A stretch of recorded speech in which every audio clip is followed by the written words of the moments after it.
미국의 스탠다드 석유 회사에 에치볼드라고 하는 사나이가 있었습니다. 그는 언제나 출장을 가서 호텔에 가서 이제 묵게 되면 호텔에서 이제 숙박계를 쓰면서 거기 자기 이름과 사인을 하잖아요. 자기 이름을 적고 사인을 한 뒤에 그 옆에다 가로 열고 꼭 이 말을 덧붙여 쓴다는 거예요. 한 통에 $4. 스탠다드 석유 회사. 얼마나 애사정신이 있습니까? 비록 호텔에 묵는 것이고 또 호텔에 누가 그것을 볼까 안 볼까 모르지만 내가 스탠다드 석유 회사의 직원이고 한 통에 $4짜리 이 석유 팔아먹겠다고 내가 여기 출장 온 거다. 그러면서 그 광고 문구를 적어 놓는 거예요. 그래 함께 출장을 가고 하던 동료 직원들이 놀리기도 합니다. 그래서 그의 별명이 어떻게 붙여졌겠어요? 한 통에 $4. 그래서 회사에서 에치볼드를 부를 때 야, 한 통에 $4 이러면서 불렀다는 거예요. 근데 그 얘기가 우리가 잘 아는 그 록펠러라고 하는 재벌의 귀에까지 들리게 됩니다. 그리고 그런 사람이라면 내가 데려다 써야 되겠다 해가지고 아주 거금을 주고 그를 스카웃했다는 거예요. 그래서 에치볼드는 그가 가진 그 열심을 가지고 이 록펠러 곁에서 록펠러를 도와 아주 열심히 일했습니다. 그래서 나중에는 석유왕 록펠러에 이어서 그 역시도 석유왕 에치볼드라고 불려지는 대재벌이 되었다라고 하는 거예요. 참 부러운 사람이 아닐 수 없어요. 저나 여러분이 이처럼 하나님을 사랑하고 교회를 사랑하는 뜨거운 마음으로 좀 살아야 되겠다 하는 생각을 해봅니다. 우리가 어디를 가든 예수 복음을 외치든지 아니면 7월 제일교회를 외치고 다녀서 예수쟁이로 불리거나 아니면 신월 제일맨, 신월 제일우먼으로 불려지는 걸 상상해 보았습니다. 그저 어쩌다 한번 신용이나 하는 노력으로는 절대 안 되는 일이죠. 또 누가 시켜서 목사가 전도하라니까 목사가 이렇게 하라니까 저렇게 하라니까 그건 마지못해 그저 한두 번 신용한다고 그게 되는 일이 아닐 거예요. 부지런히 항상 열심히 노력해야 합니다. 누가 시키든 말든 내 마음의 뜨거운 감동으로. 에치볼드에게도 누가 시켜서 그러는 게 아니에요. 자기가 회사를 사랑하고 그 회사에 한 통에 $4 하는 석유 한 통이라도 더 팔아볼 그 간절한 마음이 있었기 때문에 그는 그렇게 열심을 내는 거죠. 여러분, 예수 복음이 석유보다 못하겠습니까? 신월 제일교회를 통한 주님의 복음적 역사가 석유 한 통보다 못하겠습니까? 분명히 아닐 거예요.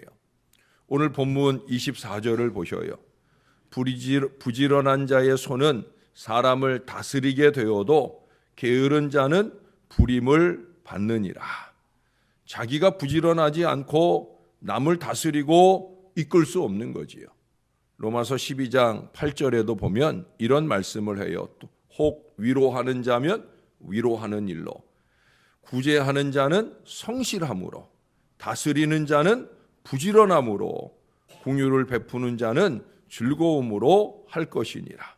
그 뒤에 11절에도 덧붙이기를 부지런하여 게으르지 말고 열심을 품고 주를 섬기라. 목사는 다스리기보다는 섬기기 위해서 부지런하려고 노력을 합니다. 부지런해야 되죠. 성실해야 되는 거예요. 어제도 제가 아침에 여러분과 새벽 제단하고 또 열심히 씻고 아침 7시에 또 노예 회의 있어서 가고 거기서 또 모처럼 노예 가서 또 여러분들과 또 시간을 좀 보내야 할 상황이어서 그러고 오후에 와서 또 부지런히 또 주일 주보 준비 또 마무리해가지고 부교육자들에게 넘겨주고 체크하고 또 설교 준비하고 또 저녁 시간에 또 신방 사역하고 또 저녁 때 돌아와서 또 설교 또 읽어보고 제가 내일 월삭 새벽 설교는 다른 새벽 때보다 설교를 특별히 준비해 놓은 걸 더 여러 번 봐야 되고, 또 내일 또 주례도 2번 있잖아요. 주일날에도 또 설교가 낮 예배도 있고 오후 예배도 있고, 그러다 보니까 쉼 없이 짬이 나는 대로 어제도 잠자리 누울 때까지 계속해서 설교 보고, 설교 보다가 아내랑 또 잠깐 할 얘기 나누고, 그러면서 늦은 시간 잠자리에 들었습니다. 저는 부지런하고 성실한 거에 대해서는 저는 누구보다 자부합니다. 자랑은 아니에요. 내가 주의 복음을 맡은 사람이고, 또 이 복음에 대한 사명감 때문에 저는 부지런하려고 노력합니다. 새벽 아침에 제가 여러분들에게 설교하는 이 설교도 새벽 시간 일찍이 내려와서 거의 한 3번 정도 읽고 여러분들 앞에 서요. 어제 오늘은 이 설교 읽는 거에 집중하다가 어제는 2분 늦게 나왔고 오늘은 1분 늦게 나왔는데, 설교를 읽는데 집중하려고 하다 보니까 그렇게 깜빡하는 순간이 있습니다. 물론 이 가운데는 그런 저보다 더 부지런하신 분들도 많으실 거예요. 그래야 됩니다. 부지런한 사람들이 세상을 바꿀 수가 있는 거예요. 여기 27절에서도 그러잖아요. 게으른 자는 그 잡을 것도 사냥하지 아니하나니 사람의 부귀는 부지런한 것이니라. 사실은 이 번역을 좀 잘못 해놨어요. 표준 세번역에 보시면 또 오늘 여러분 거기 2라고 가로해서 그 밑에 각주를 달아놨잖아요. 그 각주가 사실은 번역으로 올라와 있어야 됩니다. 뭐냐면 게으른 사람은 사냥한 것도 구우려하지 않는다라는 얘기예요. 게으른 사람은 사냥한 것도 굽지 아니하지만 하는 얘기예요. 그게 무슨 얘기예요? 사냥도 안 하고 누군가 사냥해서 구워 먹으라고 갖다 주면 그것조차 구워 먹을 생각을 안 한다는 거예요. 뭐예요? 구워줄 때까지 기다린다는 거예요. 코앞에 갖다 바칠 때까지 자기는 꼼짝도 않는 얌체 인생이라는 거예요. 게으른 사람은 그런 거예요. 그럴 수밖에 없다는 거죠. 전에 제가 그런 얘기를 했었던 적이 있나? 정확하지는 않지만 개미와 여치가 함께 살고 있었습니다. 잘 알다시피 개미는 부지런하고 여치는 게으릅니다. 이 여치가 그저 게으르기만 한 게 아니라 남의 잔치에 가서 생색은 자기가 다 내는 그런 아주 얄팍한 인생입니다. 하루는 개미가 여치하고 물에 가서 낚시를 하기로 했는데 여치가 아무리 기다려도 안 오는 거예요. 그래서 할 수 없이 개미 혼자 낚시를 시작을 했는데 낚시를 하다가 큰 잉어를 한 마리 낚게 되었어요. 그래서 그 잉어를 가지고 와서 집에 와서 요리를 해 먹으려고 배를 딱 갈랐더니 그 안에서 여치가 뿅 나오는 거예요. 나와가지고는 한다는 말이 이렇습니다. 야 개미야, 왜 이제야 건졌니? 내가 잉어 잡아놓고 얼마나 기다렸는지 알아? 라고 얘기를 하더랍니다. 참 얼마나 어이가 없겠어요. 얼마나 얄밉겠어요. 말이나 못하면 좋겠는데. 근데 여러분, 이것이 바로 대부분 게으른 사람들의 특징입니다. 왜냐하면 몸은 안 움직이고 입만 나불대다 보니까 자연히 입만 발달하는 거예요. 그러니 그야말로 말로 다 하는 거지요. 게으른 자는 지도적 위치에 설 수가 없습니다. 앞서갈 수가 없다는 거예요. 저는 우리 교회 부교육자들이나 또 우리 교회 교인들한테 열심히 일하라고 합니다. 제가 자주 부지런해야 된다는 얘기를 할 거예요. 특별히 교회 일도 열심히 하려고 하면 그보다 더 먼저 가정의 일들이나 직장의 일이나 부지런히 해야 되는 거예요. 교회 일도 열심히 하지만 직장이나 사업도 열심히 하고 가정에서 아빠 노릇, 남편 노릇, 아내 노릇, 자식 노릇 열심히 해야 되는 거예요. 부지런해야 됩니다. 예수 믿는 사람이 게으르면 아무것도 못하는 거예요. 게으름보다 더 나쁜 것은 방탕이죠.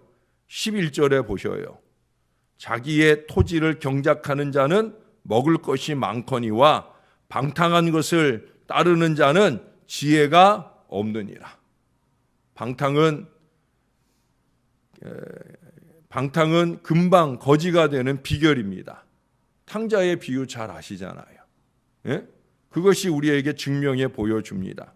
자기만 거지되면 괜찮은데 남까지 괴롭히고 못 살게 하는 일들이 바로 게으름이고 방탕이에요. 게으름은 방탕과 이웃입니다. 방탕도 아닌 것이고 게으름도 아닌 것이에요. 저와 여러분들이 예수 잘 믿고 살자고 하면 이 새벽 아침 일찍 오시는 그 부지런함으로 하루의 삶도 낭비하지 않고 열심히 사셔야 된다는 거예요. 이렇게 땀 흘릴 생각을 안 하는 사람을 우리가 불한당이라고 그러잖아요. 불한당 아시죠? 예? 안일불, 땀한, 예? 무리당. 예? 땀 흘리지 아니하는 사람들. 땀 흘리지 아니하고 예? 소득만 바라는 그런 사람들. 저는 예수 믿는 사람에게 있어 땀 흘려 일하는 게 아주 중요하다고 생각하는 사람이에요. 땀 흘려 일하고 부지런히 열심을 내는데 뭘 위해서? 예? 여기 23절이죠. 23절에 보면은 슬기로운 자는 지식을 감추어도 미련한 자의 마음은 미련한 것을 전파하느니라. 미련한 것을 전파하려고 부지런한 것은 아무 의미가 없지요. 예? 미련한 것을 전파하려고 부지런한 것은 그것은 부지런하지 않은 게 더 좋죠. 우리는 무엇을 위해서 부지런한 거예요? 하나님이 보실 때 좋다 여기는 바로 그런 일들을 위해서 부지런해야 되는 거예요. 그건 제 생각도 아니고요. 여기 글귀로 적혀 있는 하나님의 말씀도 아니고요. 하나님께서 그렇게 중요하게 생각하시는 부분입니다. 왜 그렇습니까? 하나님이 부지런하셔요. 하나님께서 날마다 우리 짐을 지시는 분이시잖아요. 아침마다 새롭게 성실함으로 다가오시는 하나님이시고 저와 여러분은 우리 하나님을 닮아야 한다라는 말씀이에요. 신앙적 헌신에 있어서는 물론이고 삶의 자리에서까지도 여러분 마찬가지예요. 부지런해야 됩니다. 하루를 쓸데없이 허비하고 방탕하게 지내지 말고 부지런하게 열심히 살아야 되는 거예요. 예수님 이 땅에 사실 때 어디서요? 새벽 오히려 미명에 우리보다 더 일찍 새벽에 일어나서 기도로 시작을 하셔요. 밤 늦은 시간까지 철야 기도하면서 마무리하셔요. 낮 시간엔 뭐 하셔요? 하루 종일 다니시면서 열심히 전도하시고 치유하시고 구원하시고 바쁘게 지내셨어요. 그런 농담 반 진담 반 그런 얘기를 해요. 왜 예수님께서 33살 아주 창창한 젊은 나이에 십자가에 달려 죽으셨을까? 여러분 왜 그러셨는지 알아요? 과로사 하실까 봐 빨리 십자가에 달리셨다. 뭐 그런 농담 반 진담 반 얘기를 해요. 그 정도로 예수님 열심히 사셨다는 거예요. 30세 나이에 십자가에 달리시지 않으면 혹여라도 과로사 하실까 봐. 그만큼 열심히 사셨다는 거죠. 목사들끼리 하는 농담이기도 하고 도전이기도 합니다. 예수님도 그러셨으니까 우리도 과로사 할 정도는 아니더라도 그에 걸맞게 열심히 부지런히 우리 사역들을 감당해야 된다. 교인들을 향한 양떼들을 향한 마음을 놓치지 말아야 된다. 이제 뒤에 가서 잠언서에 그런 말씀이 나와요. 목자는 양떼를 향해서 마음을 한순간도 놓치지 않는 그런 마음이어야 되는 거예요. 목사만 아니라 여러분들도 마찬가지입니다. 복음을 위하고 교회를 위해서 의미 있는 건강한 하나님 보시기에 좋은 말과 행동을 위해서 우리 시간들을 허비하지 말고 하나님 원하시고 바라시는 그 일들에 열심내고 살아야 돼요. 오늘 말씀 27절 하반절에 말씀하잖아요. 사람의 부귀는 부지런한 것이니라. 사람의 부귀는 부지런한 것이니라. 저는 간혹 성실한 삶이 없이 부지런한 성실한 삶 없이 부자된 것을 하나님 은혜라고 함부로 말하는 사람, 그 사람이 그 말할 때 저는 속으로 아니 이런 불안당이 있나 라는 생각을 해요. 예수 믿는 사람은 그렇게 부자 되는 거 절대 하나님 은혜 아닙니다. 예수 믿는 사람은 하나님과 함께 열심히 땀 흘려 일하고 노력하고 헌신하고 그로 통하여 하나님이 칭찬하고 상급을 주시는 우리의 성실 이상의 큰 복을 하나님께로부터 받을 때 또 받은 바 그 은혜로 통하여 또다시 또 하나님을 섬기고 세상과 나누는 이 정성된 마음으로 살아갈 때 그게 바로 하나님 잘 믿는 신앙 인생이 되는 줄로 믿습니다. 저나 여러분이 그렇게 주님 안에 살아 이 땅의 생애 마치는 때 참 잘 쓰고 왔다. 이 부족한 육신 주님을 위해 참 잘 쓰다 왔다라고 나도 인정을 할 뿐 아니라 하나님께서 더 인정하고 칭찬하실 만한 저와 여러분들이 될 수 있기를 우리의 구주 예수님의 이름으로 간절히 축원합니다. 기도하겠습니다. 아버지 은혜를 감사합니다. 우리를 위해서 성실해 주셔서 감사합니다. 우리가 깨어나기 전에 먼저 일어나 계시고 우리가 잠자리에 든 이후에라도 우리를 노심초사 바라보시고 우리에게 무엇이 필요한지를 미리 앞서 행하여 주시는 성실하신 우리 아버지 하나님 되셔서 너무나 감사합니다. 우리 예수님 보내주셔서 이 땅에서 아버지의 뜻을 이루기 위해 열심히 사시는 좋은 모본을 보일 수 있도록 역사해 주신 것 감사합니다. 하나님 우리도 그렇게 살기를 원합니다. 새벽 일찍부터 새벽 제단으로 시작하는 우리의 하루가 부지런하게 살 수 있게 도와주옵소서. 썩어질 망할 일에 열심내는 어리석은 인생, 미련한 인생이 되지 말게 도와주시고 사람을 살리고 세우고 하나님의 거룩한 뜻을 아름답게 이루어내는 일에 부지런히 살아갈 수 있는 저와 이 모든 사람들이 되게 하여 주옵소서. 한 발이라도 복음의 진보를 이루는 일에 열심내게 도와주시고 한 번이라도 교회의 부흥을 이루는 밑거름으로서 썩어지는 하나의 미랄이 되기를 간절히 바라는 소원을 품고 부지런히 행하게 도와주옵소서. 혹여라도 내가 전화통 붙드는 일이, 혹여라도 내가 사람을 찾아가는 일들이, 혹여라도 하나님 보시기에 찡그릴 일, 하나님 보시기에 가슴 답답할 일을 만들어내는 일에 열심내지 말게 도와주시고 하나님을 보시며 놀라운 하나님의 축복으로 안겨줄, 행복으로 안겨줄, 평안으로 안겨줄 그와 같은 은혜가 우리에게 넘쳐날 수 있는 그 부지런함과 열심히 부족한 종을 사로잡게 도와주시고 여기 머리 숙인 주의 모든 자녀들 위에 충만할 수 있게 도와주옵소서.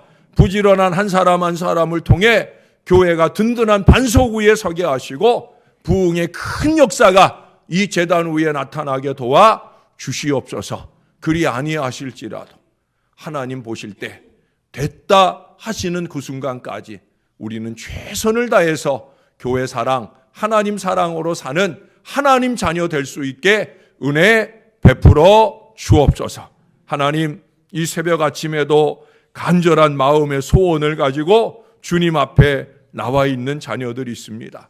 꼭 귀 기울여 주옵소서. 특별히 다음 세대 우리의 자녀들을 위해 눈부신 기도로 매달리는 이 하나님의 백성들의 기도를 들어주셔서 우리의 다음 세대가 우리보다 더 신실하게 도와주시고 믿음 뜨겁게 도와주시고 성령의 충만으로 사는 놀라운 은혜가 넘치는 모든 가문들이 될 수 있게 역사를 더하여 주옵소서. 주님께서 반드시 역사를 주실 줄로 믿습니다. 그 역사를 바라고 믿음의 기도로 깨어있는 저와 이 모든 자녀들에게 은혜 베풀어 주옵소서. 이 땅에서만 아니라 저 먼 나라에 가서 선교의 역사를 위해 부지런한 일꾼들이 많습니다. 우리 교회도 교회가 섬기는 선교사들이 있고 사랑하는 자식을 선교사로 보내고 기도하고 있는 귀한 여종도 있습니다. 주님 꼭 기억해 주시고 그 기도가 하나도 땅에 떨어지지 않고 그 선교적 역사가 하나도 땅에 떨어지지 않고 영혼을 구하고 살리는 놀라운 복음의 진보가 일어나도록 은혜 베풀어 주옵소서. 감사합니다. 예수님 이름으로 기도합니다. 아멘.